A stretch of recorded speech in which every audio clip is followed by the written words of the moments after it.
Quando eu tinha 21 anos, eu assisti uma aula extracurricular no curso de medicina e essa aula era dada pelo professor Isao Yamamura, um conceituado acupunturista e especialista em medicina tradicional chinesa.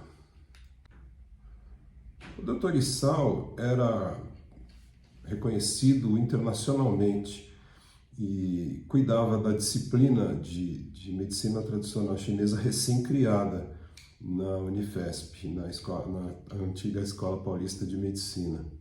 Segundo ele, haviam evidências científicas de que o funcionamento dos organismos vivos estivesse baseado no trânsito, no fluxo de energia e na interação dessa energia com a matéria, sendo que havia uma transposição, ou seja, uma alteração entre o estado de energia e o estado de matéria, da mesma maneira que era afirmado pela teoria quântica.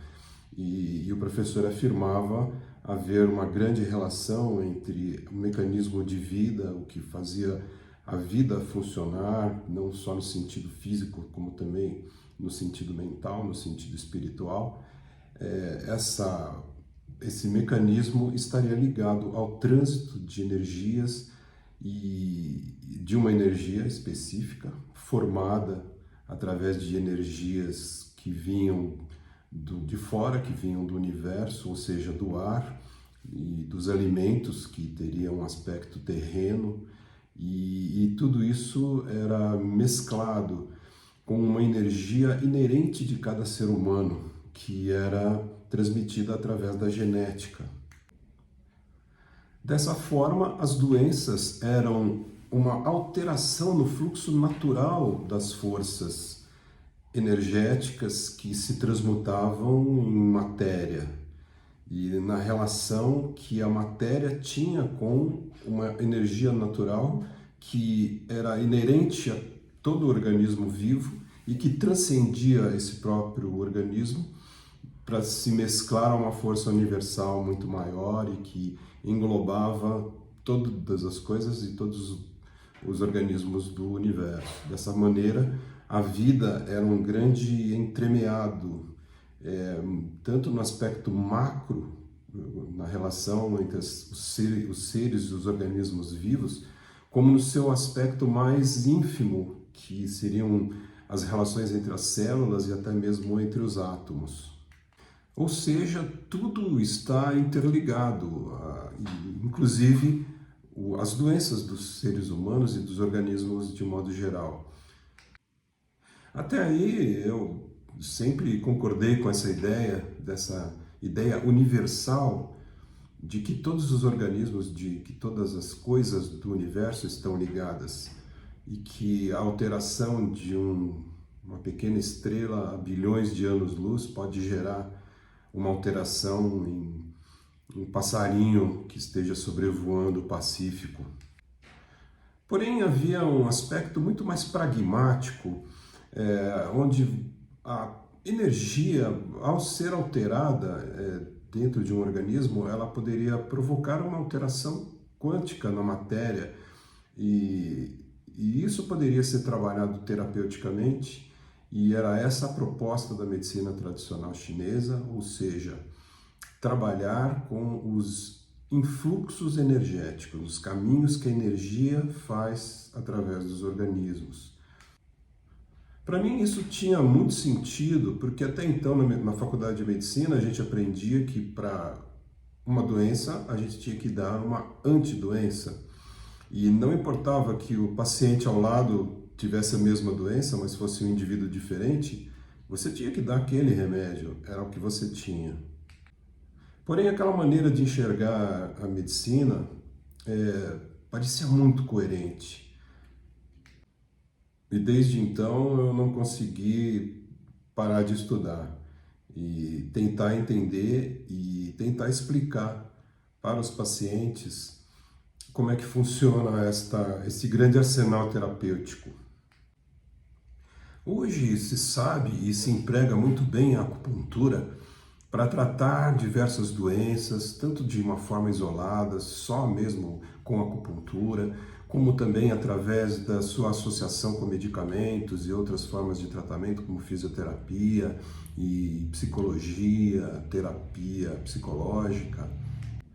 A acupuntura é indicada em grande parte das doenças chamadas psicossomáticas, em grande parte das doenças músculo-esqueléticas, como lesões por esforço repetitivo, doenças digestivas, doenças respiratórias, doenças ginecológicas, muitas outras doenças endócrinas.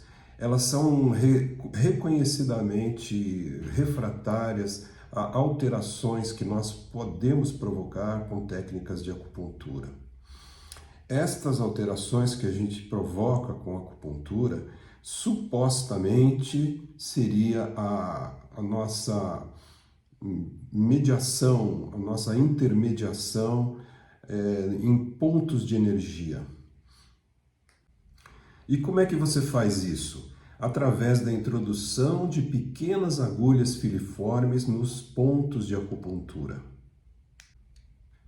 Ao longo dos anos e através de pesquisas modernas em muitas universidades em volta do mundo inteiro, muito se pesquisou sobre esses pontos de acupuntura. Alguns pesquisadores afirmam que eles estariam ligados a sistemas aferentes a áreas específicas do cérebro. Existe também teoria de que esses pontos de acupuntura, através desses mesmos sistemas aferentes, levariam à produção ou à inibição de determinados neurotransmissores. E que estas modificações dos neurotransmissores seriam variáveis, seriam diferentes nos diferentes pontos de acupuntura. Eu quero frisar que essas afirmações estão baseadas em conhecimento científico, em estudos amplamente divulgados e realizados de forma exaustiva e com as devidas repetições. Porém, há 5.000 anos, que é quando se admite que tenha se iniciado a acupuntura, acredito que os médicos chineses não tivessem a menor noção do que seria um neurotransmissor ou uma via aferente, enfim. Então, a única maneira que eles tinham de explicar os fenômenos era através dos seus conhecimentos, através das teorias que já existiam. E uma delas era a teoria do Yin e do Yang, que nós vamos falar um pouquinho agora e tentar destrinchar. Esse é, quem sabe, o conceito mais difícil para se entender a medicina tradicional chinesa. É um princípio que, para ser entendido, nós precisamos esquecer um pouquinho de tudo que nós sabemos e tentar entender a natureza e tudo que existe, desde um átomo, uma célula, um ser humano, um planeta e o universo, como sendo uma forma de energia. É uma forma de energia tão grandiosa que ela se subdivide. Ela se subdivide, a princípio, nos aspectos Yin e no Yang, que são a claridade e a obscuridade, o frio e o calor, as duas grandes tendências opostas de tudo que existe. Tá difícil de entender? Para mim foi muito difícil. Eu demorei muitos anos para tentar solidificar essa ideia, poder transformar essa ideia em algo palpável, em algo que eu pudesse aplicar nos meus pacientes, através do conhecimento desse tipo de princípio. Porém, se nós esquecermos o princípio e nos apegarmos aos achados que os médicos antigos, que os médicos acupunturistas fizeram, esses achados eles têm uma coerência interna muito grande.